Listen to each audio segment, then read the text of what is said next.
कारोबार में मुनाफा हुआ तो मैंने एक गाड़ी और बंगला खरीदा और सारे परिवार वालों को दावत पर बुलाया। मगर मेरी पत्नी ने मेरी गरीब बहन को नहीं बुलाया था। दावत के बाद जो भी खाना बचा था पत्नी ने मोहल्ले में बांट दिया। माँ कहती रही कि अपनी बहन के घर भी कुछ खाने को दे आओ, वो बेचारी कई दिन से भूखी है। मगर मैं अपनी पत्नी के कहने पर वहां नहीं गया। अचानक मेरी बहन का फोन आया और उसने मुझे बधाई दी और कहा, मैं और मेरे बच्चे कई दिन से भूखे हैं। आज मैंने तंग आकर अपने बच्चों को जहर खिला दिया है। बहन की ये बात सुनकर मेरा सर शर्म से झुक गया। मैं उस वक्त खाना लेकर दौड़ता हुआ बहन के घर गया, लेकिन सामने का मंजर देखकर मेरे पैरों तले से जमीन खिसक गई। मैं जमीन पर बैठकर पागलों की तरह रोने लगा, क्योंकि मेरी बहन ने, भाई खाना ठंडा हो गया तो माँ तुम पर बहुत गुस्सा करेगी, चलो उठो नाश्ता कर लो। ये आवाज मेरी बहन कविता की थी, जो नाश्ता बनाने के बाद मेरे सिरहाने खड़ी होकर मुझे उठाने की कोशिश कर रही थी। मैं जल्दी से उठा और तैयार होने के लिए वॉशरूम चला गया। पूरे घर में दाल चावल की खुशबू फैली हुई थी। ये खुशबू मुझे मेरे बचपन की याद दिलाती थी। जब भी माँ दाल चावल बनाती थी तो घर का हर कोना महक उठता था और यही खुशबू मुझे अपनी पुरानी दुनिया में ले गई थी। डाइनिंग टेबल पर जैसे ही मैं आकर बैठा, मेरी लाडली बहन कविता मेरे पास आकर बैठ गई। सामने माँ थी, जो व्हील चेयर पर बैठी हुई हमें देख रही थी। उनके चेहरे पर वही ममता भरी मुस्कान थी जो मेरे दिल को हमेशा सुकून देती थी। मैंने चम्मच उठाया और गरम दाल चावल मुंह में रखा। वाह माँ, आज तो मजा ही आ गया, मैं खुशी से बोला। कविता की आंखों में खुशी चमकने लगी थी। वो हमेशा यही चाहती थी कि मैं खुश रहूं। अगर मैं बीमार होता तो वो सारी रात जागती रहती। अगर मैं परेशान होता तो मेरे चेहरे के हाव भाव पढ़कर मुझे हंसाने की कोशिश करती। वो मुझसे 3 साल छोटी थी, मगर प्यार और ख्याल रखने में वो हमेशा माँ जैसी लगती थी। अमन बेटा, हमेशा अपनी बहन का इसी तरह से ख्याल रखना, माँ ने मोहब्बत भरी आवाज में कहा। मैंने माँ की तरफ देखा। उनकी आंखों में एक अलग ही अपनापन और प्रार्थना थी। मैं जानता था कि कविता उनके लिए किसी दुआ से कम नहीं थी। मैंने दिल ही दिल में माँ से वादा कर लिया कि मैं हमेशा कविता की सुरक्षा करूंगा, उसकी हर खुशी का ख्याल रखूंगा और उसे कभी किसी तकलीफ में नहीं देखूंगा। कविता की पैदाइश के वक्त माँ और पापा बहुत खुश थे। माँ अक्सर बताया करती थी कि जब मैं 3 साल का था और कविता पैदा हुई तो मैंने पहली बार उसे गोद में लेकर कहा था, ये मेरी गुड़िया है। माँ हंसते हुए कहती है, बेटा वो दिन और आज का दिन है, तुमने उसे हमेशा अपनी गुड़िया ही समझा। और हकीकत भी यही थी। कविता मुझे 3 साल छोटी होने के बावजूद हमेशा मेरे लिए एक खास जगह रखती थी। वो मेरी बहन ही नहीं, मेरी सबसे अच्छी दोस्त भी थी। जब भी कोई दिक्कत होती तो मैं सबसे पहले कविता से राय मशवरा करता। वो मेरी छोटी बहन होने के बावजूद हमेशा बड़ी बहनों जैसा व्यवहार करती थी। अगर मैं बीमार होता तो वो मेरी सेवा में लग जाती। अगर मैं परेशान होता तो वो मेरा मूड बेहतर करने के लिए कुछ न कुछ मजाकिया बातें कह देती। जब माँ बीमार हुई और व्हील चेयर पर आ गई, तब से कविता की जिम्मेदारियां और बढ़ गई थी। वो कॉलेज से आते ही घर के कामों में लग जाती, माँ की देखभाल करती और मेरे लिए खाना तैयार करती। मैं कई बार उससे कहता कि वो अपने आराम का भी ख्याल रखे, मगर वो हमेशा हंसते हुए कहती, भाई मैं तुम्हारी छोटी बहन हूँ। मगर माँ कहती है कि मैं तुम्हारी दूसरी माँ भी हूँ। डाइनिंग टेबल पर खाने के दौरान कविता मुझे कॉलेज के किस्से सुनाने लगी। भाई, आज हमारे कॉलेज में एक नया प्रोफेसर आया है। वो बहुत ही सख्त मिजाज का है। जैसे ही क्लास में दाखिल हुए, सबसे पहले यही सवाल किया कि आप सबने होमवर्क पूरा किया है या नहीं। और जैसे ही किसी ने कहा कि नहीं किया, तो उन्होंने डायरेक्ट रजिस्टर में उसका नाम लिख लिया। मैं हंसने लगा। तो तुमने होमवर्क किया था? कविता ने शरारती मुस्कान के साथ कहा। मैंने तो किया था, पर बबीता ने नहीं कर सकी थी, तो मैंने उसे अपना होमवर्क दे दिया। ये क्या कविता, तुम्हें अपना काम दूसरों को नहीं देना चाहिए, वरना इस तरह तो हर कोई बस तुम्हारा ही मुंह देखने लगेगा। मैंने नरमी से समझाया। अरे भैया, वो मेरी दोस्त है। अगर हम दोस्तों की मदद नहीं करेंगे तो फिर ऐसी दोस्ती का फायदा ही क्या? कविता ने बड़ी ही संजीदगी से कहा। मैं मुस्कुराकर सिर हिलाया। कविता की सबसे बड़ी खूबी यही थी कि वो हर किसी की मदद के लिए हमेशा तैयार रहती थी, चाहे वो दोस्त हो, माँ हो या मैं। कभी भी वो किसी को मायूस नहीं करती थी। रात को जब मैं अपने बिस्तर पर लेटा तो दिन की सारी घटनाओं पर गौर करने लगा। कविता की मासूमियत, माँ की मोहब्बत और हमारी जिंदगी की सादगी।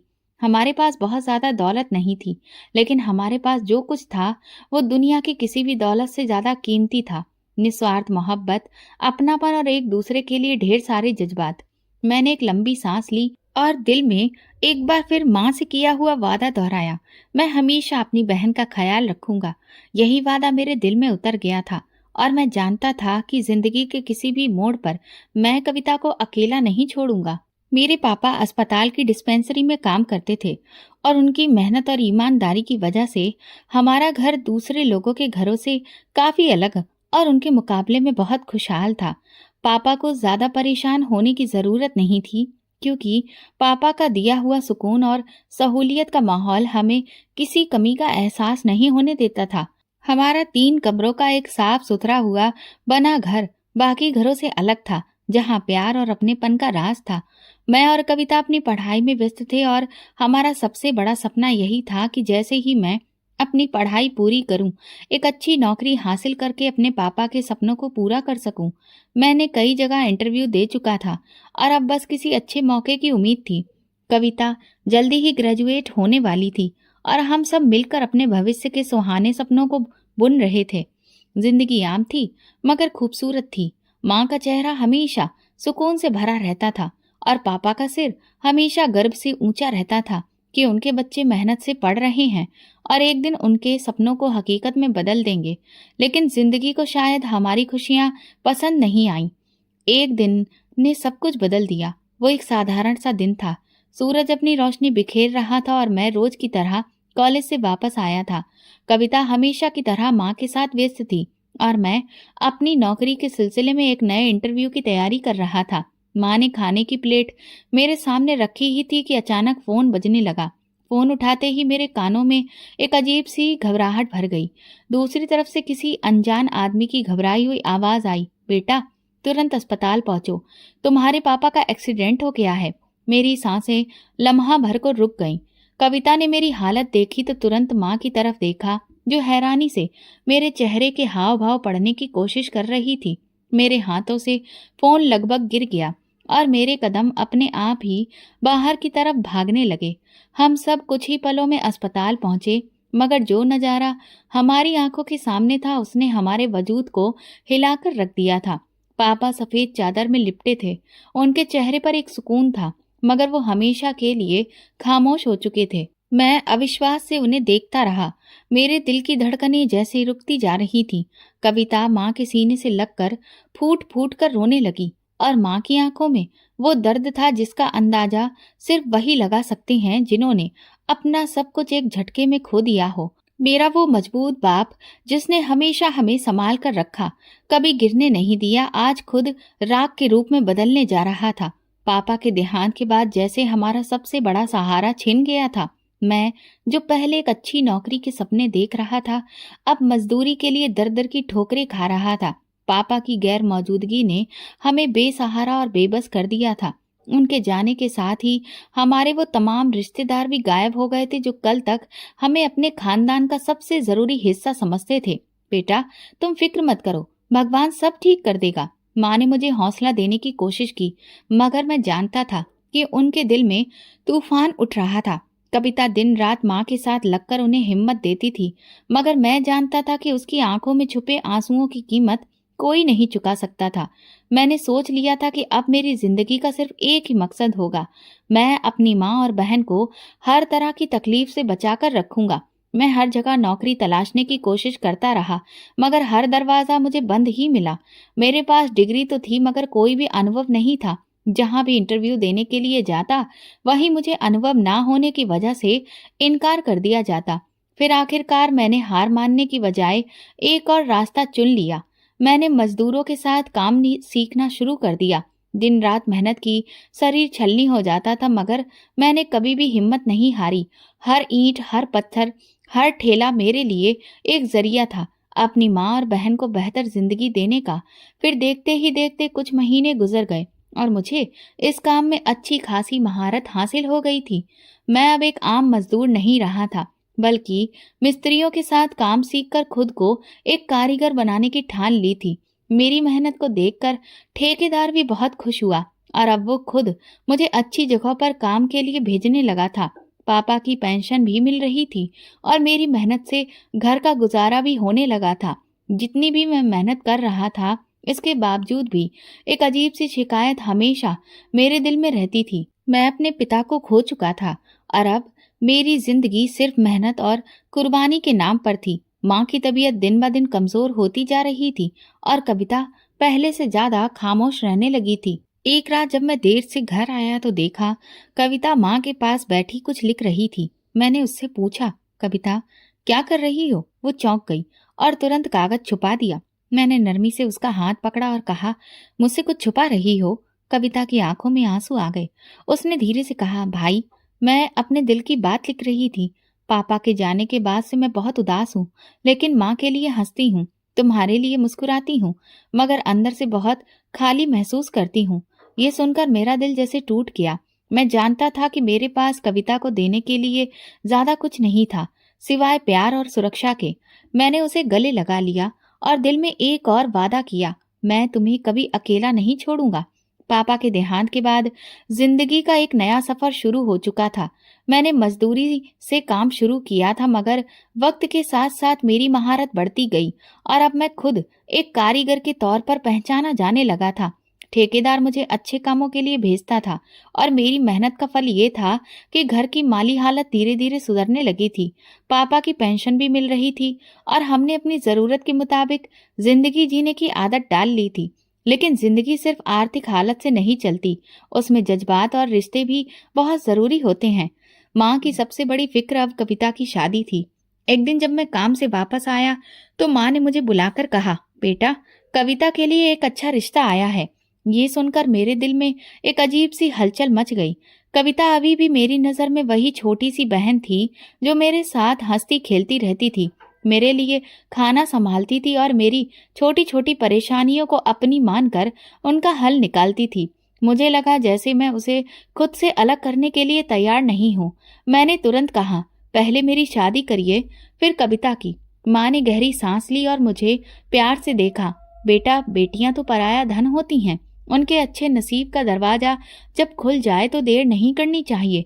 मैंने माँ की बात पर ध्यान दिया और अंततः उस रिश्ते के लिए तैयार हो गया। जिस लड़के का रिश्ता आया था वो अच्छे घराने से था। वो अपने माँ बाप का इकलौता बेटा था। उसकी माँ भी स्नेही थी और पिताजी भी बहुत समझदार। कविता की किस्मत अच्छी थी कि उसे ऐसा घर मिला जहाँ सभी ने उसे अपनी बेटी की तरह अपनाया। जब कविता की शादी का दिन आया तो मेरे दिल में कई भाव एक साथ उमड़ पड़े। मैं खुश था कि वो अच्छे घर जा रही है, लेकिन एक भाई की हैसियत से ऐसा लग रहा था कि जैसे मेरी जिंदगी का सबसे कीमती हिस्सा मुझसे दूर हो रहा है। विदाई के समय जब कविता मुझसे लिपट कर रोते हुए बोली, भाई अपना और माँ का ख्याल रखना, ये सुनकर मेरी आंखें भर आईं। मैंने उसके सिर पर हाथ रखा और कहा, कविता तुम जहां भी रहो हमेशा खुश रहो। अगर कभी कोई परेशानी हो तो बेझिझक याद रखना, तुम्हारा भाई हमेशा तुम्हारे साथ है। मैंने उसे गाड़ी में बिठाया और वो दूर चली गई। कविता की शादी को कुछ ही महीने हुए थे कि माँ ने मेरी शादी की बात छेड़ दी। अब मैं भी काम में तरक्की कर चुका था, आमदनी पहले से बेहतर हो गई थी और माँ चाहती थी कि मैं भी अपना घर बसा लूं। बेटा तुम भी अब अपना घर बसा लो, माँ ने एक दिन बड़ी नरमी से कहा। मैंने कहा, माँ अभी कुछ वक्त और रुक जाइए, मुझे अभी और भी कुछ जरूरी काम संभालने हैं। मगर माँ को अंदाजा था कि मैं सिर्फ टाल रहा हूँ। बेटा तुमने कविता के लिए जो किया वो अपनी जगह है, मगर अब तुम्हारी बारी है। हर माँ चाहती है कि उसका बेटा खुश रहे और मुझे लगता है कि अब तुम्हें किसी का सहारा चाहिए। मैं माँ की बातों का कोई जवाब नहीं दे पाया। वो सच कह रही थी, लेकिन मैं मानसिक रूप से अभी भी तैयार नहीं था। उन्हीं दिनों हमारे मोहल्ले में एक नई फैमिली आकर रहने लगी थी। वो लोग शरीफ और अच्छे स्वभाव के थे। उनकी बेटियां अक्सर कुछ न कुछ बनाकर माँ को दे जाती थीं, कभी मीठा, कभी सब्जी, कभी चाय के साथ कोई नाश्ता। माँ को उनकी ये मोहब्बत भरी आदत बहुत पसंद आई और जल्दी ही उनके लिए अपनापन महसूस होने लगा। एक दिन जब मैं काम से घर आया तो माँ चेहरे पर मुस्कान लिए बैठी थी। बेटा मैंने तुम्हारे लिए एक लड़की पसंद कर ली है। मैंने हैरानी से पूछा, कौन माँ? सिमरन, जो नई फैमिली हमारे मोहल्ले में आई है, उनकी सबसे बड़ी बेटी। माँ ने बड़े फक्र से कहा। मैंने सिमरन को कभी ध्यान से नहीं देखा था, मगर इतना जानता था कि वो एक अच्छे संस्कारी घर की लड़की है। माँ के चेहरे की खुशी मेरे लिए सबसे अहम थी। माँ ने जैसे ही सिमरन के घर वालों से रिश्ता मांगा, उन लोगों ने फौरन ही हाँ कर दी। ये बात मेरे लिए हैरान कर देने वाली थी, क्योंकि आमतौर पर ऐसी बातों में वक्त लगता है। मगर सिमरन के घर वालों ने ना तो कोई शर्त रखी और ना ही किसी भी तरह की पूछताछ की। माँ की आंखों में खुशी देखकर मेरा दिल निश्चिंत हो गया था। मैंने खुद भी इस रिश्ते के लिए ज्यादा फिक्र नहीं दिखाई थी, क्योंकि मुझे भरोसा था कि माँ मेरे लिए हमेशा बेहतर फैसला करेंगी। कविता को जब इस बात का पता चला तो वो खुशी से निहाल हो गई थी। भैया, सिमरन बहुत अच्छी है, मैंने उसे देखा है। वो बहुत साधारण और प्यारी लड़की है। माँ ने तुम्हारे लिए बेहतरीन जीवन साथी चुना है, कविता ने खुशी से कहा। और फिर देखते ही देखते हमारी शादी की तैयारियां शुरू हो गईं। मैंने कभी नहीं सोचा था कि मेरी जिंदगी में इतनी तेजी से ये सब कुछ हो जाएगा, मगर किस्मत का लिखा कौन टाल सकता है। मैंने जिंदगी के कई साल मेहनत में गुजारे थे और अब एक नया सफर मेरा इंतजार कर रहा था। जैसे ही शादी का दिन आया, मेरे दिल में एक अजीब सी बेचैनी थी। अपनी शादी के वक्त मुझे एक अजीब सा एहसास हो रहा था, जैसे कोई बहुत बड़ी जिम्मेदारी मेरे कंधों पर आ गई हो। कविता की शादी पर मैं एक मजबूत भाई था, मगर अपनी शादी पर मेरे दिल में एक अलग ही हलचल थी। सिमरन के साथ मेरी ज्यादा बातचीत नहीं हुई थी, लेकिन शादी के बाद जब मैंने पहली बार सिमरन को ध्यान से देखा तो मैं हैरान रह गया। वो वाकई बहुत खूबसूरत थी, मगर उसकी असली खूबसूरती उसके स्वभाव में थी। शादी के बाद वो बहुत जल्द हमारे दिलों में अपनी जगह बनाने में कामयाब हो गई। वो माँ का बहुत ख्याल रखने वाली और मेरी जिंदगी में भी एक नया रंग भरने वाली बन गई थी। जिंदगी अब पहले से बेहतर हो चुकी थी। कविता भी अपने घर पर खुश थी और मैं भी अपने नए सफर पर खुशी खुशी चल रहा था। मैं जब भी काम से वापस आता तो ये देखकर मुझे बहुत खुशी होती कि मेरी पत्नी माँ का बहुत ख्याल रख रही है। वो उनके खाने पीने से लेकर दवाओं तक का ख्याल रखती और हर काम में मदद करती। मुझे लगा जैसे मैंने एक ऐसी पत्नी पाली है जो ना सिर्फ मेरा बल्कि मेरी माँ का भी पूरा ख्याल रखेगी। कविता भी ये सब देखकर खुश थी। उसकी शादी को 2 साल होने को आए थे और भगवान ने उसे चांद जैसा बेटा दिया था। जब उसके यहाँ बच्चे की पैदाइश हुई तो हम सब बहुत खुश थे। मैंने तुरंत कविता के घर जाने की तैयारी शुरू कर दी और सिमरन भी मेरे साथ चलने को बेताब थी। हमने काफी सारे गिफ्ट्स खरीदे और हम सब मिलकर कविता के ससुराल पहुंचे। कविता के चेहरे पर माँ बनने की खुशी साफ दिख रही थी और मैंने पहली बार उसे इस तरह चमकते हुए देखा था। हम सबके लिए वो दिन खुशी का दिन था, मगर किस्मत शायद हमें ज्यादा देर तक खुश नहीं देखना चाहती थी। कबीर, कविता का पति, अपने काम से वापस आ रहा था कि एक तेज रफ्तार गाड़ी ने उसे टक्कर मार दी। हादसा इतना गंभीर था कि वो मौके पर ही दम तोड़ गया। ये खबर हमारे लिए किसी कयामत से कम नहीं थी। मैं जब ये सुनकर बैठा तो मेरा दिल जैसे धड़कना ही भूल गया था। कविता का खुशियों से भरा घर उजड़ गया था और मैं सपने में भी ये बात सोच नहीं सकता था कि वो किस तकलीफ से गुजर रही होगी। जब हम अस्पताल पहुंचे तो वहां का नजारा देखकर मेरी टांगें कांपने लगी थी। कविता बेहोश थी और माँ सदमे की वजह से चुप बैठी हुई थी। मैंने अपनी बहन के चेहरे पर वो बेबसी देखी जो शायद मैं कभी भूल भी ना पाऊं। वो खुश थी, अपनी जिंदगी में मगन थी, मगर एक लम्हे ने सब कुछ बदल कर रख दिया था। मैंने माँ की तरफ देखा, वो सदमे में थी। सिमरन भी अपनी आंखों में आंसू लिए खामोश खड़ी थी। जब कविता को होश आया तो उसका सबसे पहला सवाल यही था, भाई कबीर कहाँ है? मैं उस वक्त कुछ बोलने की हिम्मत नहीं कर पा रहा था। मैंने उसके हाथ पकड़े, मगर वो बार बार वही सवाल दोहरा रही थी। जब उसे सच्चाई का पता चला तो उसने चिल्ला चिल्ला कर रोना शुरू कर दिया। ये सब देखकर मेरी आत्मा कांप गई। मैंने कविता को अपने गले से लगाया, मगर वो बस यही कह रही थी, ये कैसे हो सकता है? वो मुझे कैसे छोड़कर जा सकता है? वो दिन हमारी जिंदगी के सबसे मुश्किल दिनों में से एक था। कबीर की अर्थी उठी तो कविता की हालत ऐसी थी कि लगता था कि वो भी साथ ही चली जाएगी। मैंने अपनी बहन को इतना कमजोर कभी नहीं देखा था। वो जो हमेशा हंसती मुस्कुराती रहती थी, आज एक बेजुबान बुत की तरह जमीन पर बैठी थी। माँ उसके पास बैठी उसे तसल्ली देने की कोशिश कर रही थी, मगर हम सब जानते थे कि उसका दुख ऐसा है जो किसी के भी शब्दों से कम होने वाला नहीं था। अंतिम संस्कार के बाद कविता के ससुराल वालों ने उससे कहा कि वो अपने बेटे के साथ वहीं रहे। उसकी सास ने कहा, बेटा, अब तुम ही मेरे बेटे की आखिरी निशानी हो, मैं तुम्हें कहीं भी जाने नहीं दूंगी। मैंने कविता को देखा, वो आंसुओं में डूबी हुई थी। मैं चाहता था कि वो हमारे साथ चले, मगर मैं जानता था कि उसके लिए अपने पति का घर छोड़ना आसान नहीं होगा। हम वापस आ गए, मगर हमारे दिलों में एक बहुत बड़ा दुख था। मैं सोच भी नहीं सकता था कि कविता की जिंदगी इतनी जल्दी इस मोड़ पर आ जाएगी। सिमरन ने मुझे हिम्मत देने की कोशिश की, मगर मैं जानता था कि इस हादसे के बाद अब कुछ भी पहले जैसा नहीं रहेगा।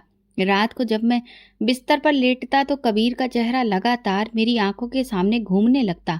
वो एक बहुत अच्छा इंसान था, जिसने हमेशा मेरी कविता का ख्याल रखा था। मैंने उसे खुद खुशमिजाज और मोहब्बत करने वाला पति पाया था, मगर अब वो नहीं था और मेरी बहन का भविष्य एक बहुत बड़ी परीक्षा में था।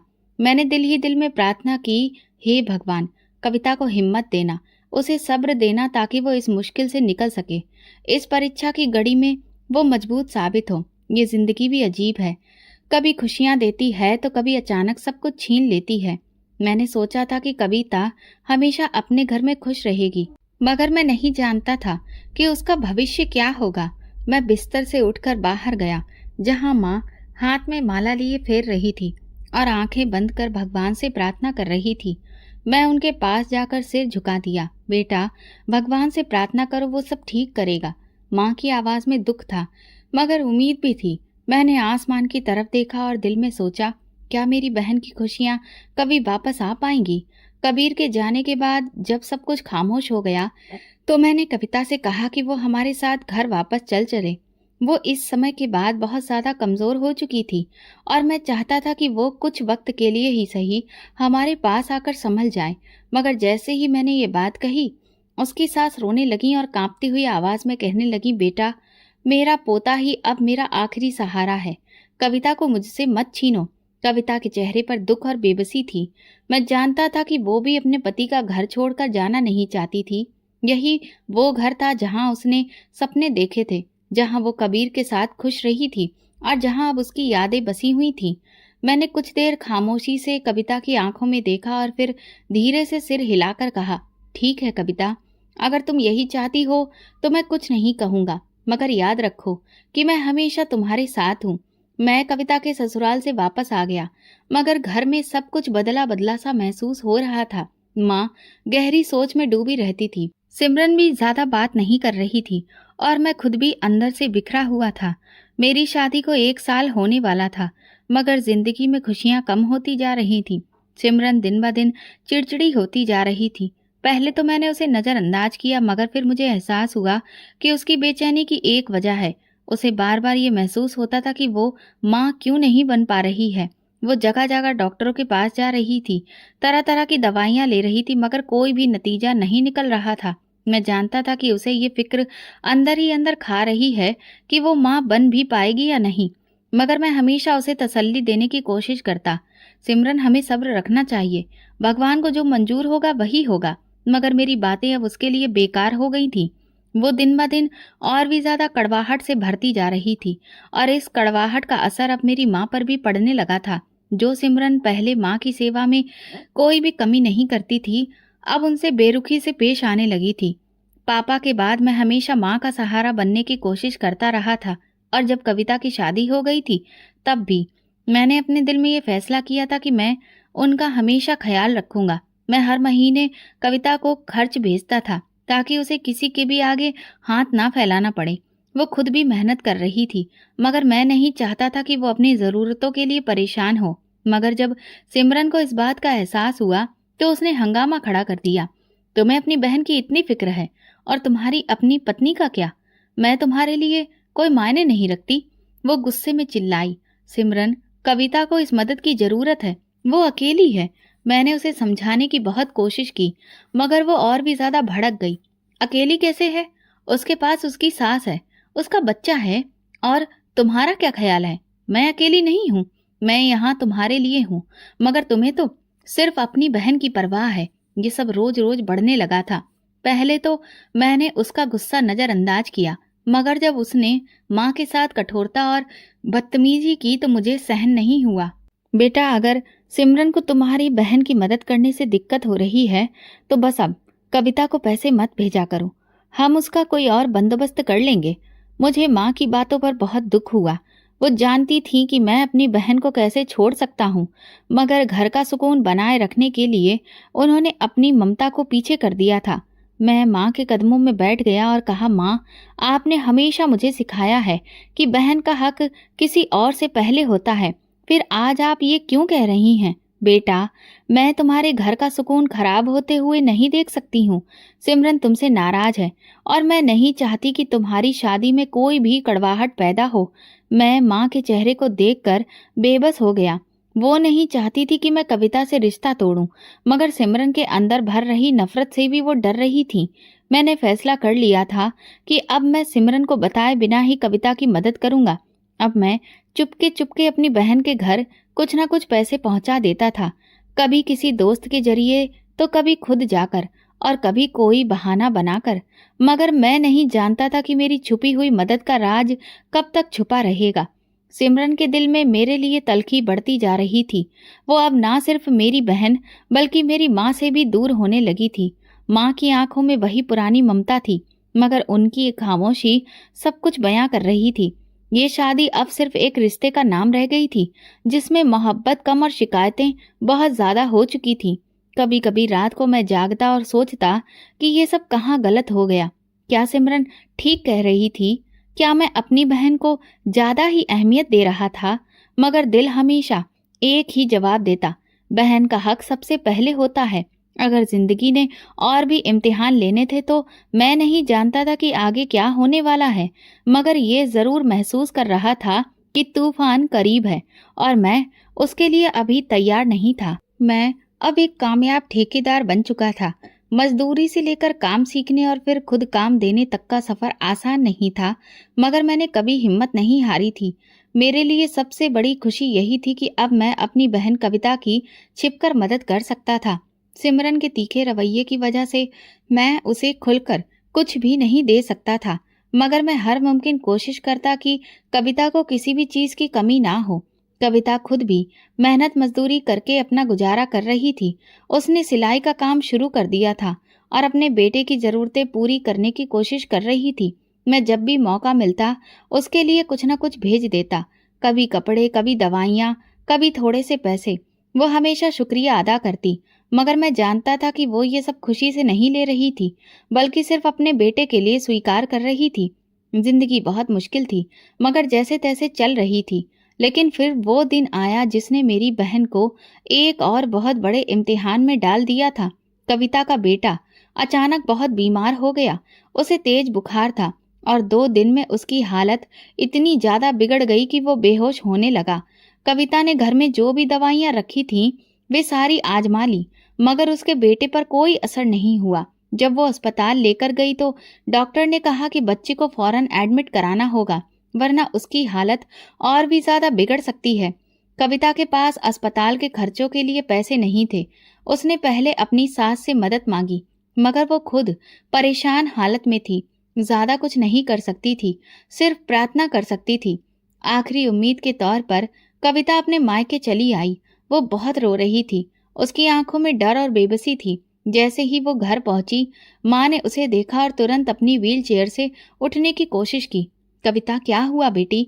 तुम इतना क्यों रो रही हो? कविता माँ के गले लगकर फूट फूट कर रोने लगी। माँ, मेरा बच्चा बहुत बीमार है। डॉक्टर ने कहा है कि उसे तुरंत अस्पताल में एडमिट कराना होगा, मगर मेरे पास पैसे नहीं हैं। ये सुनकर माँ का चेहरा सफेद पड़ गया। वो जानती थी कि मेरे बिना घर में ज्यादा पैसे नहीं थे। मैं उस समय एक बड़े प्रोजेक्ट के सिलसिले में शहर से बाहर गया हुआ था और माँ के पास उसे देने के लिए कुछ नहीं था।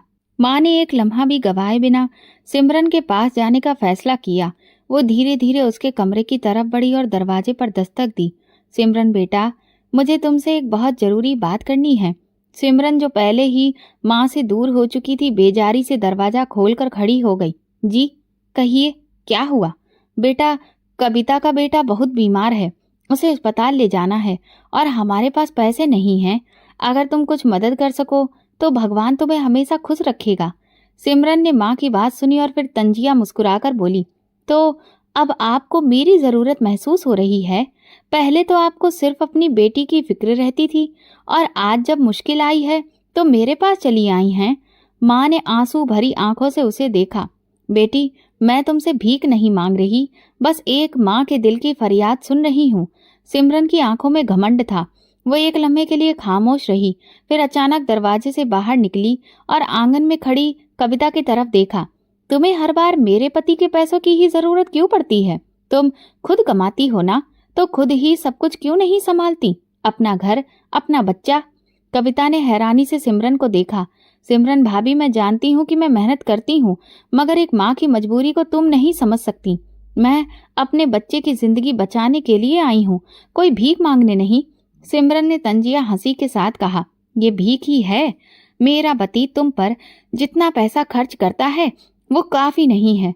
हर बार नई कहानी लेकर आ जाती हो। ये सुनकर माँ तड़प गई। सिमरन, ये तुम क्या कह रही हो? कविता तुम्हारी ननद है, तुम्हारा कोई हक नहीं बनता कि तुम उसकी बेइज्जती करो। मगर सिमरन काबू से बाहर हो चुकी थी। उसने माँ की बात को नजरअंदाज करते हुए कविता की तरफ गुस्से में कदम बढ़ाए और उसे धक्का दे दिया। कविता अपनी जगह से लड़खड़ा गई। उसके चेहरे पर अविश्वास साफ दिख रहा था। निकल जाओ मेरे घर से और दोबारा कभी मदद मांगने मत आना। ये नजारा पूरे मोहल्ले ने देखा। कुछ औरतें हैरानी से दरवाजों से झांक रही थीं, कुछ ने आपस में बातें करना शुरू कर दी थीं। माँ अपनी जगह पर पत्थर बनी खड़ी थी, जैसे किसी ने उनकी दुनिया को उलट पलट कर रख दिया हो। कविता जमीन पर गिरी हुई थी, उसकी आंखों में आंसू थे, मगर वो खामोशी से उठी, अपने बच्चे को गोद में लिया और दरवाजे की तरफ बढ़ गई। मोहल्ले की एक बुजुर्ग औरत आगे आई और कविता के कंधे पर हाथ रखकर बोली, बेटी आओ, मैं तुम्हारे साथ चलती हूँ। हम तुम्हारे बेटे को अस्पताल ले जाते हैं। कविता ने नम आंखों से उनकी तरफ देखा और अचानक से उन्हें गले लगाकर रोने लगी। इसी वक्त मैं शहर से वापस आ रहा था। जैसे ही मैं घर पहुंचा, मोहल्ले की एक औरत ने मुझे रोक लिया। अमन बेटा, तुम्हारे घर में बहुत बड़ा जुल्म हो गया है। मेरा दिल ये सुनकर कांप गया। क्या हुआ? उस औरत ने मुझे सारी बात बताई और मेरे पैरों तले से जमीन खिसक गई। मेरी बहन को मेरी पत्नी ने धक्का देकर घर से निकाल दिया था। मैंने तुरंत कविता को फोन किया, मगर उसका नंबर बंद जा रहा था। मैं भागता हुआ माँ के पास पहुंचा। वे सिर झुकाए चुपचाप बैठी हुई थीं। उनकी आंखों में आंसू थे। माँ, क्या ये सच है? मैंने पूछा। माँ ने मेरी तरफ देखा, जैसे कहना चाह रही हो हाँ, मगर जुबान खामोश थी। मैंने अपने दांत पीस लिए। मेरा खून खौल रहा था। मैं एक लम्हा भी गवाए बिना सिमरन के कमरे की तरफ बढ़ा। वो बेड पर बैठी अपने नाखूनों में नेल पॉलिश लगा रही थी, जैसे कुछ हुआ ही ना हो। मैंने दरवाजा जोर से खोला और गुस्से से कहा, सिमरन, तुमने मेरी बहन को घर से निकाला? उसने मेरी तरफ लापरवाही से देखा। हाँ, क्योंकि अब मैं और ज्यादा बर्दाश्त नहीं कर सकती। मेरे अंदर जैसे आग लग गई। मेरी मुट्ठियां भिज गईं, आंखों में गुस्सा भर आया था। मैं कुछ कहने ही वाला था कि माँ ने पीछे से मेरे कंधे पर हाथ रखकर कहा, बेटा, गुस्से में कोई फैसला मत करना। मगर मैंने फैसला कर लिया था कि अब मैं बहन की मदद हर हाल में करूंगा, लेकिन छिपकर।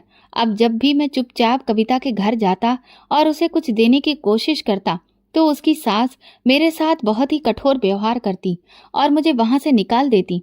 वो दरवाजे पर आकर कहती, अब यहाँ कुछ भी देने की जरूरत नहीं है, तुम्हारी बहन खुद सब कुछ संभाल सकती है।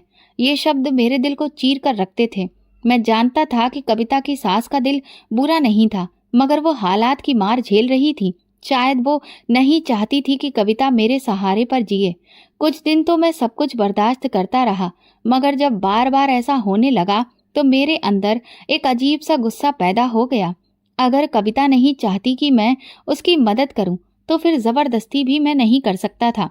मैंने दिल से खुद को समझाया और फिर बहन के घर जाना छोड़ दिया।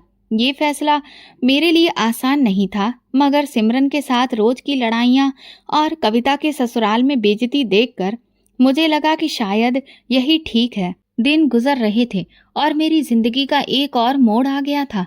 मैं अब एक बड़ा ठेकेदार बन चुका था। मेहनत के वे दिन जब मैं मिस्त्रियों के साथ मजदूरी करता था, अब पीछे छूट चुके थे। मेरा काम दिन ब दिन बढ़ रहा था और भगवान ने मेरे काम में और भी ज्यादा बरकत डाल दी थी। एक दिन एक बहुत बड़े प्रोजेक्ट का ठेका मेरे हाथ में आया। ये काम पूरा होने के बाद मुझे इतनी बड़ी रकम मिली कि मैंने तुरंत एक नई और महंगी गाड़ी खरीद ली। वो दिन मेरी जिंदगी का एक बहुत बड़ा दिन बन गया था। सुबह मैंने अपनी गाड़ी को ध्यान से देखा। दिल में खुशी की एक लहर दौड़ गई कि आज मैं उस मुकाम पर पहुंच चुका हूं जहां कभी सपने में भी नहीं सोच सकता था। मैंने गाड़ी को चमकाते हुए सिमरन की तरफ देखा। वो भी बहुत खुश लग रही थी। अमन, हमें इस गाड़ी की खुशी में भगवान के नाम पर खाना बांटना चाहिए, सिमरन ने कहा। मैं हैरानी से उसे देखने लगा। ये बात तुमने कही है? हाँ, क्यों नहीं? भगवान ने हमें दिया है तो हमें भी देना चाहिए ना, सिमरन ने मुस्कुराते हुए कहा। ये सुनकर मुझे बहुत खुशी हुई। मैंने सोचा शायद सिमरन का दिल अब नरम हो रहा है। ये बात बहुत अच्छी थी। सिमरन, चलो आज हम ढेर सारा खाना बनवाते हैं और पूरे मोहल्ले में बांटते हैं, मैंने तुरंत कहा। मैंने केटरिंग वाले को कॉल किया और कहा कि शाम तक खाना बनकर तैयार हो जाना चाहिए। सिमरन ये सुनकर खुश हो गई और खुद भी खाने के सारे इंतजाम में लग गई। लेकिन इसी दौरान मैंने महसूस किया कि माँ सुबह से ही उदास थी। वो व्हील चेयर पर बैठी थीं, उनकी आंखों में नमी थी। मैंने कई बार उनसे पूछने की कोशिश की, माँ क्यों परेशान हैं आप? सुबह से रो रही हैं? मगर माँ ने हर बार चुप्पी साध ली। बस सिर झुका लेती और हाथ के इशारे से कहती कि कुछ नहीं हुआ। लेकिन मुझे अच्छे से पता था कि कुछ ना कुछ जरूर हुआ है। शायद माँ कविता के बारे में सोच रही थी, या शायद उन्हें याद आ रहा था कि जब पापा जिंदा थे तो हमारे घर में कैसी खुशियां थीं। शाम तक खाने के बड़े बड़े बर्तन आ चुके थे। सिमरन भी पूरे जोश से काम कर रही थी। पूरे मोहल्ले में खाना बांटने की तैयारी चल रही थी। मैंने माँ को दोबारा ध्यान से देखा। वो खामोशी से आंगन में ताक रही थी, जैसे कुछ कहना चाह रही हो मगर कह नहीं पा रही हो। मैं जब कमरे में ट्रे रखने के लिए कदम बढ़ाया तो माँ ने मुझे पुकार लिया, बेटा एक बात कहूँ? मैं तुरंत उनके पास गया और बोला, हाँ कहिए माँ। माँ की आंखों में आंसू थे। उन्होंने धीरे से कहा, बेटा कुछ खाना अपनी बहन को भी भेज देना, वो भूखी है। ये सुनकर मेरे पैरों तले से जमीन खिसक गई। क्या माँ, कविता भूखी है? माँ ने सिर झुका लिया, जैसे उनकी हिम्मत नहीं हो रही थी कि और कुछ बोल सके। मेरी सांस रुकने लगी। कविता भूखी थी। मेरी बहन जो कभी हंसाती थी, जो मुझे हमेशा कहती थी, भाई मैं खुद सब संभाल लूंगी, वो भूखी थी। मुझे एक झटका लगा। मैंने तुरंत सिमरन की तरफ देखा। वो खुशहाल अंदाज में खाने के सारे अरेंजमेंट्स देख रही थी। मुझे याद आया कि आज सुबह सिमरन ने मुझसे कहा था कि मोहल्ले में खाना बांटना चाहिए, मगर मेरी बहन। मैंने माँ की आंखों में गहराई से देखा। मैंने एक पल के लिए सिमरन के बारे में सोचा, मगर फिर माँ के शब्द कानों में गूंजने लगे, बेटा कुछ खाना अपनी बहन को भी भेज देना, वो बहुत भूखी है। मुझे गुस्सा भी आ रहा था और दुख भी हो रहा था। मैंने मन में कहा, माँ फिक्र मत करिए, मैं कविता के लिए खाना लेकर जा रहा हूँ। जैसे ही मैंने किचन की ओर कदम बढ़ाया, सिमरन ने तेज नजरों से मुझे घूरा। अमन, तुम कहाँ जा रहे हो? कविता के लिए खाना लेकर जा रहा हूँ, मैंने गुस्से में जवाब दिया। सिमरन के चेहरे पर एक अजीब सी मुस्कान आई, जैसे वो यही सुनने के लिए खड़ी थी। पहला अधिकार पड़ोसियों का होता है अमन, अगर खाना बच गया तो दे देना। ये कहकर उसने खुद खाना की बड़ी प्लेट बाहर भिजवाई। मेरा दिल जैसे किसी ने मुट्ठी में भींच लिया हो। मैं खामोशी से खड़ा था। मेरी आंखों के सामने वो लम्हा था जब मैं कविता की शादी के दिन उससे वादा कर रहा था, कविता मैं हमेशा तुम्हारा ख्याल रखूंगा। मगर आज मेरी बहन भूखी थी। सिमरन ने पूरे मोहल्ले में खाना बांट दिया और मैं बेबसी से सब कुछ देखता रहा। माँ की आंखों में आंसू थे, मगर कुछ कह नहीं सका। सब कुछ निपट जाने के बाद मैंने जरूरी काम का बहाना बनाया और घर से निकल गया। एक होटल से अच्छा खाना पैक कराया और सीधा कविता के घर पहुंचा। दरवाजे पर दस्तक दी तो मेरे छोटे से मासूम भांजे ने दरवाजा खोला। उसकी हालत देखकर मेरे पैरों तले से जमीन खिसक गई। वो जमीन पर घिसट कर चल रहा था क्योंकि उसकी टांगें सूख चुकी थीं। मेरी बहन थी और उसके ससुराल वालों की हालत देखकर पता चला कि वो लोग 3 दिन से सिर्फ पानी और सूखी रोटी पर गुजारा कर रहे थे। ये देखकर मेरा दिल दर्द से फट गया। मैंने अपनी बहन को रोते हुए सीने से लगा लिया और फैसला कर लिया कि अब किसी को मेरी बहन पर जुल्म नहीं करने दूंगा। बहन, तुम लोगों की ये हालत कैसे हो गई? मैंने कांपती आवाज में पूछा। कविता ने मेरी तरफ देखा। उसकी आंखों में आंसू थे। भाई, हम 3 दिन से सिर्फ पानी और सूखी रोटी पर ही जी रहे हैं। आज शाम को भी सिर्फ पानी और कुछ टुकड़े ही मिले थे। मेरा दिल जैसे मुट्ठी में आ गया हो। तुमने मुझे फोन क्यों नहीं किया? मैंने किया था भैया, मगर आपका नंबर बंद जा रहा था और माँ ने सिमरन से मदद मांगी तो उसने हमें धक्के देकर निकाल दिया। ये सुनते ही मेरा खून खौल उठा। मुझे लगा जैसे दिमाग सुन्न हो गया हो। मैंने खाना उसके सामने रखा और कविता के बेटे को गोद में लेकर उसके सिर पर हाथ रखा। आज के बाद तुम्हें किसी के आगे हाथ फैलाने की जरूरत नहीं है। मैंने गुस्से में कविता का हाथ पकड़ा और सीधा उसे अपने घर ले आया। जैसे ही मैं घर में दाखिल हुआ, सिमरन ने हमें देखते ही गुस्से में चिल्लाना शुरू कर दिया। ये क्या कर रहे हो अमन? इसे वापस यहाँ से ले जाओ। मैं तुम्हारी बहन को अब इस घर में बिल्कुल भी एक्सेप्ट नहीं करूंगी। ये शब्द सुनते ही मेरा गुस्सा और बढ़ गया। मैं आगे बढ़ा और सिमरन को एक जोरदार थप्पड़ जड़ दिया। अगर तुमने मेरी बहन के बच्चे के इलाज के लिए उस दिन पैसे दे दिए होते तो मेरा भांजा आज लाचारों की तरह ना दिख रहा होता। सिमरन ये देखकर सहम गई। माँ और कविता तुरंत मेरे सामने आ गई। बेटा, गुस्से में कोई गलत हरकत मत करो। माँ ने मुझे रोकने की कोशिश की। कविता ने भी हाथ जोड़कर कहा, भैया प्लीज सिमरन को माफ कर दो। लेकिन मैं भला उसे क्या माफ करता? सिमरन के सिर पर तो नफरत का भूत सवार था। वो मुझे सबक सिखाना चाहती थी, जताना चाहती थी कि शादी के बाद एक पति के लिए सिर्फ और सिर्फ उसकी पत्नी जरूरी होती है और कोई नहीं। और इसी के चलते कि मुझे अपनी गलती का एहसास हो कि मैंने उसे ना चुनकर अपनी बहन को चुना, उसने अपने मायके जाने का फैसला कर लिया। कविता और माँ ने उसे रोकने की बहुत कोशिश की। मुझे भी समझाया कि मैं उसे रोकूं, लेकिन मैं बहुत अच्छे से जानता था कि अब सिमरन को बातों से समझाया नहीं जा सकता।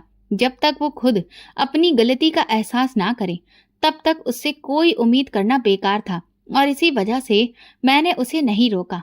उसे ये समझ नहीं आ रहा था कि वो खुद को मेरी बहन के साथ बराबरी में रख रही थी, जबकि वो ये भूल रही थी कि जितनी जरूरी मेरे लिए मेरी माँ और बहन है, उतनी ही वो भी है। लेकिन वो चाहती थी कि मेरी जिंदगी में बस सिर्फ उसका ही वजूद रहे और किसी का नहीं। सिमरन के जाने के बाद मुझे उसकी कमी जरूर महसूस होती थी, लेकिन मैं भगवान पर भरोसा रखकर सिर्फ इस उम्मीद में जी रहा था कि एक दिन वो अपने किए की माफी मांगेगी और उसे अपनी गलती का एहसास होगा कि उसने कितना गलत फैसला लिया था। मेरी माँ और कविता को इस बात का बहुत दुख था कि उनकी वजह से मेरी बसी बसाई गृहस्थी उजड़ गई और इसीलिए वे हर वक्त उदास रहती थी। लेकिन मैंने उन्हें समझाने की कोशिश की कि कभी कभी कुछ नया बसाने के लिए पहले उजाड़ना भी जरूरी होता है, पर उस समय उन्हें मेरी ये बात समझ नहीं आ रही थी। धीरे धीरे समय बीतता गया।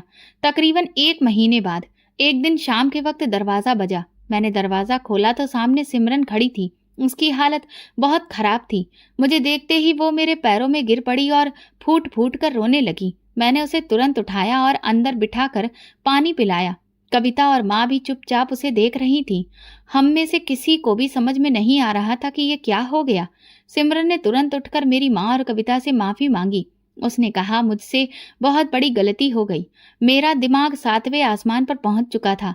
मैं ये कैसे भूल गई कि अमन सिर्फ मेरा पति नहीं, किसी का बेटा और किसी का भाई भी है। जब मैं अपने मायके गई और वहां खुद अपने किए हुए रवैये को अपनी भाभी के रूप में देखा, तब मुझे एहसास हुआ कि मैं कितना गलत कर रही थी। मेरी भाभी हर वक्त मेरे भाई को हम बहनों और माँ से दूर करने की कोशिश करती थी। अगर मेरा भाई थोड़ा बहुत भी हमारी मदद कर देता या माँ के लिए कुछ खरीद लाता तो वो हंगामा मचा देती थी। मुझे उस पर बहुत गुस्सा आता था। मैं यही सोचती थी कि शादी हो गई है तो क्या अब उसका हमसे कोई रिश्ता नहीं रहा। तब मुझे एहसास हुआ कि यही सब तो मैं भी आप लोगों के साथ कर रही थी। जब ये दुख मैंने खुद सहा, तब मुझे समझ में आया कि कविता को कितना बुरा लगता होगा। और माँ जी, आपने भी तो कितना कुछ सहा होगा। मेरी माँ तो मेरी भाभी के व्यवहार से दिन रात रोती रहती थी। ये सब देखकर मुझे महसूस हुआ कि मेरी सास भी इसी तरह घुट घुट कर जी रही होंगी। यहाँ से जाने के बाद जितने दिन भी मैं अपने मायके में रही, हर रोज भाभी की जली कटी बातें सुनती रही। लेकिन मुझमें इतना घमंड था कि आप सबको गलत साबित करने के लिए मैं वहाँ अपनी बेइज्जती करवाने के बाद भी रुकी रही। आज मेरी भाभी ने मुझे धक्के मारकर घर से निकाल दिया। मैंने जो सुलूक कविता के साथ किया था, आज वही भगवान ने मुझे मेरे कर्मों के साथ लौटा दिया। मैं अपने किए पर बहुत शर्मिंदा हूँ और आप सबसे माफी चाहती हूँ। मुझे अब अच्छे से एहसास हो गया है कि मैं कितनी बड़ी गलती कर रही थी और अपनी गृहस्थी को खुद ही बर्बाद कर रही थी। मेरा मन कलंकित था और शायद इसीलिए भगवान ने मुझे ये सजा दी कि उसने मुझे अब तक माँ बनने का सुख नहीं दिया। सिमरन मेरी तरफ बढ़ी। उसकी आंखों में डर था कि कहीं मैं अब उसे वापस अपना ना लूं। वो रोते हुए बोली, अमन प्लीज, मुझसे बहुत बड़ी गलती हो गई, मुझे अपना लो। अब मैं कभी ऐसा नहीं करूंगी, क्योंकि अब मुझे समझ आ गया कि मेरा रिश्ता सिर्फ तुमसे नहीं, माँ जी और कविता से भी है।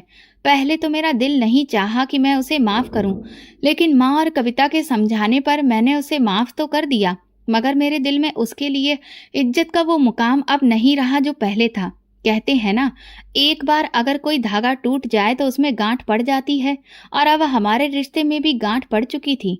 और इसीलिए मैं सिमरन के साथ अपनी वो खुशहाल जिंदगी शायद कभी महसूस नहीं कर सकता था जो पहले किया करता था।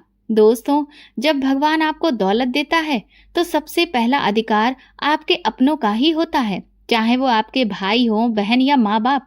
ये सबक मैंने अपनी जिंदगी के सबसे बड़े नुकसान के बाद सीखा था।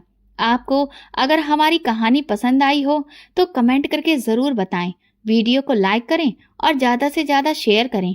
अगर आप चैनल पर नए हैं तो सब्सक्राइब जरूर करें और नोटिफिकेशन बेल दबाएं ताकि अगली अपडेट सबसे पहले आपको मिले। धन्यवाद। मेरा नाम पूजा है। शायद सुनने वाले सोचे कि ऐसी कहानी बस फिल्मों में होती है, लेकिन कुछ हकीकतें अफसानों से भी ज्यादा दर्दनाक होती हैं। और मेरी सच्चाई तो जैसे एक लगातार दर्द देने वाली कहानी है। मैं छोटी सी थी जब मेरी माँ का साया मेरे सिर से उठ गया। मुझे बहुत ज्यादा याद नहीं, लेकिन बस इतना याद है कि पापा ने मुझे सीने से लगाया था और इतना कहा था, तुम अब सिर्फ मेरी बेटी नहीं, मेरी माँ भी हो। उनकी बात मेरे दिल पर छप गई। मैं अपने पापा की आंखों का तारा थी। मेरी हार जीत, हर एक ख्वाहिश एक बार में ही पूरी हो जाती।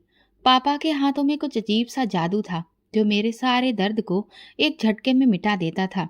भाई मुझसे 2 साल बड़ा था। बचपन में हम लोग खूब लड़ते थे, कभी पेंसिल को लेकर तो कभी साइकिल की बारी को लेकर। लेकिन पापा हम दोनों को एक बार फिर से जोड़ देते थे। पापा कहते थे, तुम दोनों तो मेरी आंख का तारा हो, एक को तकलीफ हो तो दूसरी को भी दुख होता है। और हम दोनों हंस देते थे। पापा का कपड़ों का कारोबार एक छोटे से पैमाने पर शुरू हुआ था।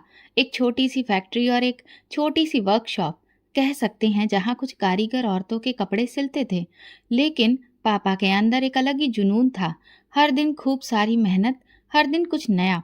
फिर धीरे धीरे कारोबार चल पड़ा, फिर थोड़ा और संभला, और देखते ही देखते पापा एक बड़े कारोबारी बन गए। भाई बड़ा हुआ तो पापा ने उसे भी अपने साथ कारोबार में लगा लिया। भाई समझदार था, लेकिन पापा जितना नहीं। मैं ये ध्यान देती थी कि पापा के साथ उसका रवैया बदलने लगा है।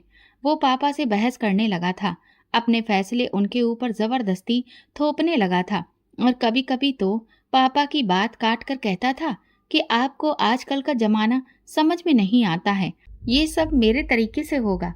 पापा चुप रहते थे। शायद बेटे से हार जाना उन्हें मंजूर था, लेकिन बेटे से दूरी नहीं।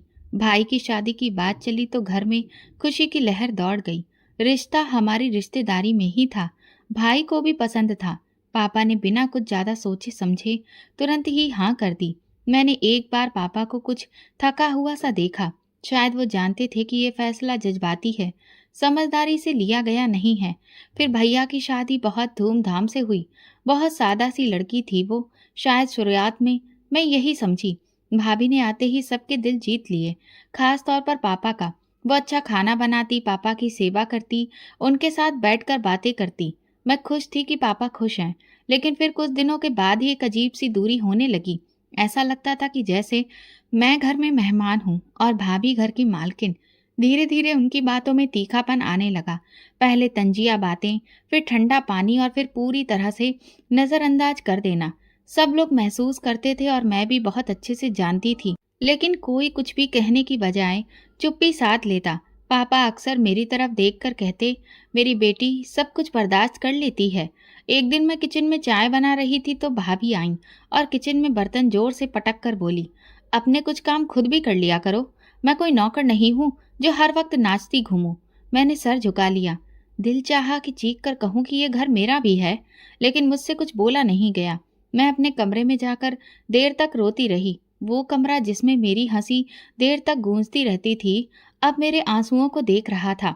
बाहर से तभी पापा की आवाज आई, पूजा, चाय पिलाओगी?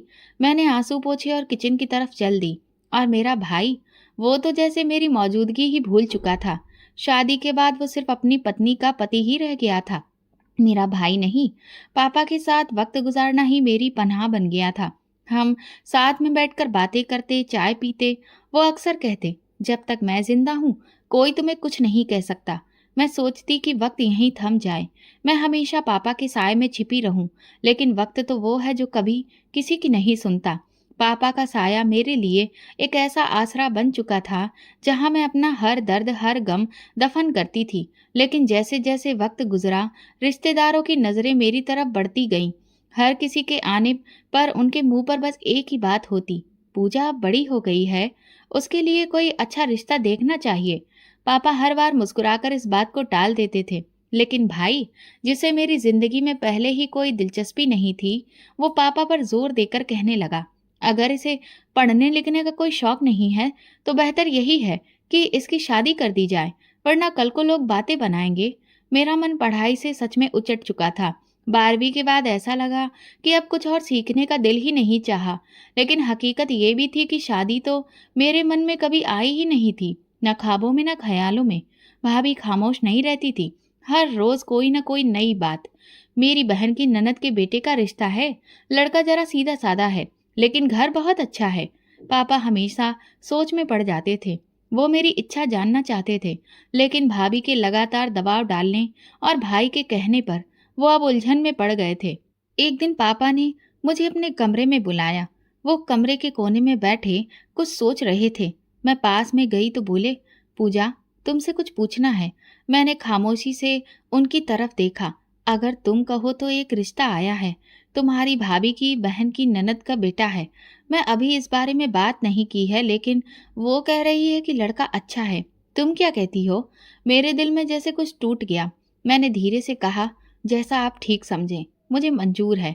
पापा ने मेरी तरफ देखा। उनकी आंखों में कुछ रुका हुआ सा था, जैसे कि वो जानते थे कि ये फैसला ठीक नहीं है। लेकिन वो खामोश रहे। कुछ दिनों में ही बात तय हो गई। मैं भी नहीं जानती थी कि ये सब इतनी जल्दी कैसे हो गया। शायद रिश्तेदार पापा को तैयार करने में कामयाब हो गए थे, या फिर पापा भी थक चुके थे। शोर में मेरी आवाज जैसे कहीं खो गई थी। शादी के बाद जब मैं विदा होकर ससुराल पहुंची, तो वहां पर मेरा स्वागत भी बहुत ही अजीब सा था। सास ने बस एक बार मुस्कुराकर देखा और कमरे की तरफ इशारा कर दिया। ना कोई हाल चाल पूछना, ना कोई मतलब। पति, वो भी एक खामोश सा इंसान था। पहले मैंने सोचा कि शायद तबीयत ठीक नहीं होगी, लेकिन कुछ दिनों में अंदाजा हो गया कि वो ज्यादा बातचीत करना पसंद नहीं करता है। कमरे में आता तो बस मोबाइल लेकर बैठ जाता। मैं जब भी कुछ कहती तो बस या अच्छा कहना सुनने को मिलता। कुछ दिनों के बाद भाई का फोन आया। वो हंस रहा था। क्या हाल है? अब तो नई जिंदगी शुरू हो गई है। मैंने बस इतना कहा, हाँ, भगवान की कृपा है। भाभी ने तुरंत फोन हाथ में लिया और बोली, देखा, मैं ना कहती थी, नवीन अच्छा लड़का है, वक्त के साथ दिल भी लग जाएगा। दिल लग जाएगा? मैंने अपने दिल में सोचा, जिस दिल पर इतना बोझ हो, वो कैसे किसी अजनबी के लिए धड़केगा। ससुराल में सब कुछ नाप तोल कर मिलता था, बात भी, वक्त भी, इज्जत भी। सुबह का नाश्ता बनाती तो तारीफ नहीं होती थी, लेकिन अगर जरा सा कुछ भी जल जाए तो सब लोग नाक मुंह चढ़ा लेते थे। शादी को 3 महीने हुए थे जब एक दिन शाम को दरवाजे पर दस्तक हुई। दरवाजा खोला तो सामने एक अजनबी औरत खड़ी थी। चेहरे पर ना गम ना गुस्सा, आंखों में घुसा हुआ दर्द। उसने बिना कोई दुआ सलाम के कहा, नवीन घर पर है? मैं थोड़ा सा हिचकिचाते हुए बोली, जी, आप कौन? वो बोली, मैं उसकी पत्नी हूँ। ये सुनकर मेरी तो सांस ही रुक गई। इससे पहले कि मैं कुछ भी कहती, वो तुरंत ही अंदर घुस आई। ड्राइंग रूम में बैठते ही मेरा पति आ गया। उसने उसे देखते ही मुंह पकड़ लिया। तुम यहाँ? औरत ने तंजिया कह कहा लगाया। हाँ, क्यों? डर लग रहा है? मेरी आंखों के सामने जैसे कोई तमाशा चल रहा था, जिसमें मैं कभी भी किरदार नहीं बनना चाहती थी। नवीन ने मुझे इशारे से कमरे के अंदर जाने को कहा, लेकिन अब तो बहुत देर हो चुकी थी। बाद में मुझे पता चला कि उसने 2 शादियां की थीं। एक को तो वो पहले ही तलाक दे चुका था और दूसरी ये, जिसने दरवाज़ा खटखटाया था, अभी भी उसकी पत्नी थी, बस अलग रह रही थी। ये सब तुमने मुझसे छुपाया क्यों? मैंने पूछा। तो पति ने बड़े ही लापरवाह लहजे में कहा, क्योंकि मैं ज़रूरत नहीं समझ रहा था। तुम्हें इससे क्या फ़र्क पड़ता है? मैं पत्थर हो गई। फ़र्क तो उसी दिन पड़ गया था जब तुमने शादी के समय हमसे ये बात छुपाई और खुद को कुंवारा बताया। कुछ दिन के बाद ससुराल का माहौल और भी ज़्यादा बदलने लगा था। सास अक्सर मुझे हुक्म देने लगी थी, पूजा, ये बर्तन धो दो, बाहर भी झाड़ू लगा, और हाँ, मेरे लिए वक्त पर नाश्ता तैयार होना चाहिए।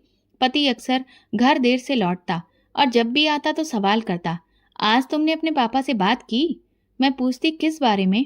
तो कहता, अपने पापा से कहो कि हमें कुछ पैसे भिजवा दें, क्योंकि मुझे कुछ काम शुरू करना है।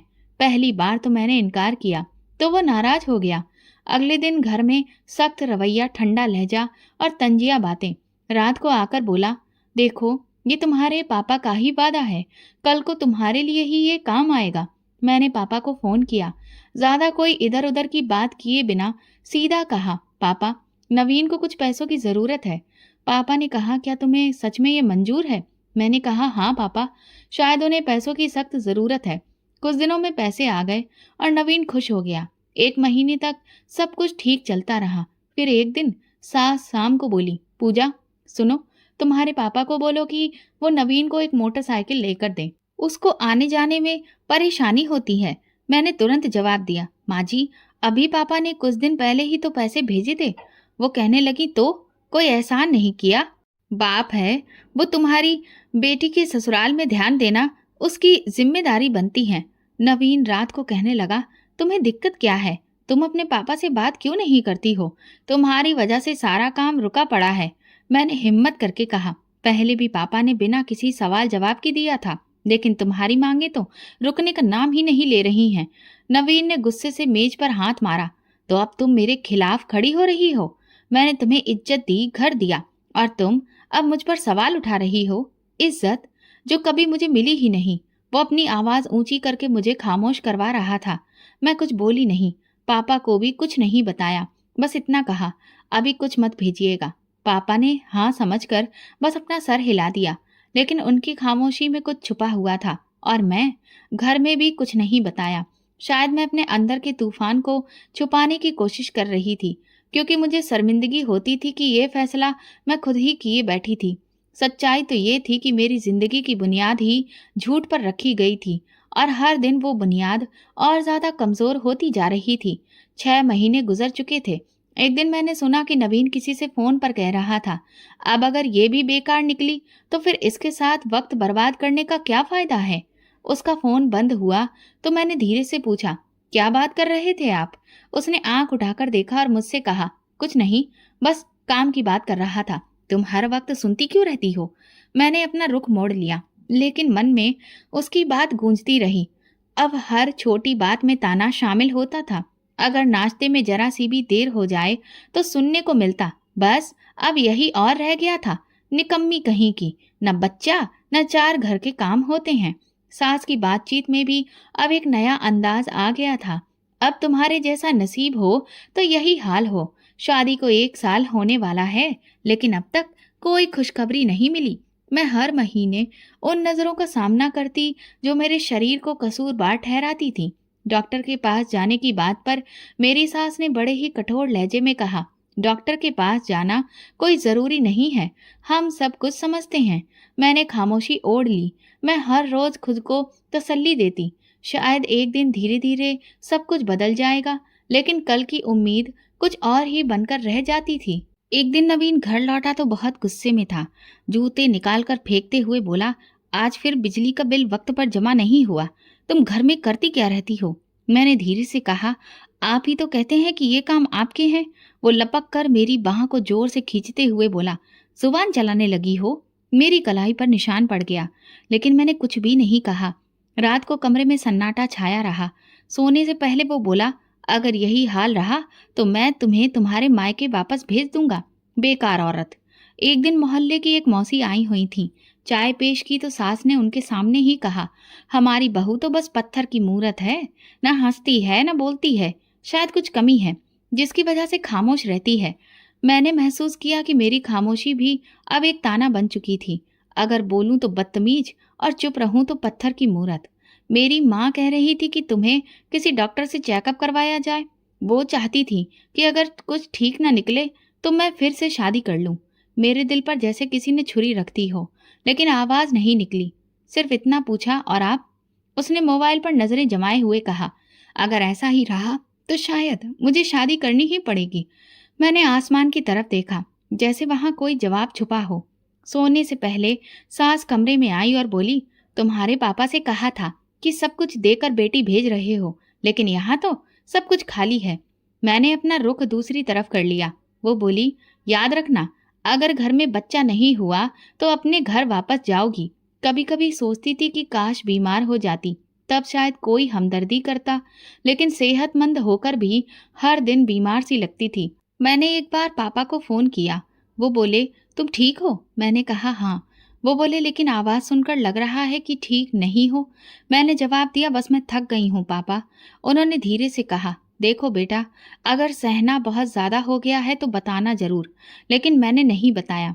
कई बार ऐसा हुआ कि रात को जब सब सो जाते, मैं छत पर जाकर आसमान देखती रहती, सोचती क्या वाकई आसमान के नीचे सब ठीक हो जाएगा। आईने में खुद को देखा, आंखें सूजी हुई थी, होठों पर खामोशी थी। नीचे से सास की आवाज आई, नाश्ता बन गया या अभी रोने का शौक बाकी है? मैंने अपने चेहरे पर पानी के छींटे मारे, दुपट्टा ओढ़ा और नीचे उतर गई। दिल भले ही जल रहा था, लेकिन चूल्हा भी जलाना ही था। बर्तनों की आवाज के बीच दिल बार बार यही कह रहा था, अब अपने पापा के पास चली जाओ, बस, अब और नहीं। उस शाम मैंने एक बैग में 2 जोड़ी कपड़े रखे। दिल वहीं रह गया था, लेकिन कदम मजबूत थे। नवीन दरवाजे पर ही मिल गया। बोला, कहाँ जा रही हो? मैंने आंखों में आंखें डालकर कहा, पापा के पास। वो तंजिया हंसी हंसते हुए बोला, जाते वक्त ये भी कह देना कि अब वापस नहीं आओगी। दरवाजा मेरे पीछे बंद हुआ, लेकिन ऐसा लगा जैसे किसी ने कैद खाने का दरवाजा तोड़ा हो। पापा के घर पहुंची तो शाम हो चुकी थी। उन्होंने दरवाजा खोला, मुझे देखकर चौंक गए। पूजा, सब ठीक है? मैंने सिर्फ इतना कहा, अब और कुछ नहीं सुनना, कुछ नहीं सहना, बस आपके पास रहना है। उन्होंने दरवाजा बंद किया, मुझे अंदर ले गए और सोफे पर बैठा दिया। बोले, बेटा, अब सब कुछ बताओ, मैं सब समझ